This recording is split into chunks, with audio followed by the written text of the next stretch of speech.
திண்டிவனம் மக்களே கவனம். வரி பாக்கியை செலுத்தாவிட்டால் குடிநீர் இணைப்பு துண்டிக்கப்படும் என நகராட்சி எச்சரித்துள்ளது.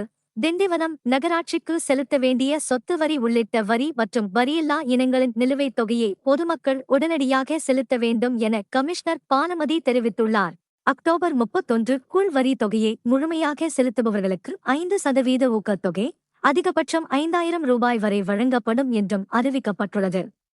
காலக்கெடுவுக்குள் வரி செலுத்தாதவர்களுக்கு நிலுவைத் தொகைக்கு மாதம் 1% அபராதம் விதிக்கப்படுவதுடன் சட்ட நடவடிக்கை மற்றும் குடிநீர் இணைப்பு துண்டிப்பு நடவடிக்கையும் மேற்கொள்ளப்படும் என எச்சரிக்கப்பட்டுள்ளது. மேலும் செய்திகளுக்கு திண்டிவனம் செய்திகள் சேனலை சப்ஸ்கிரைப் பண்ணுங்க.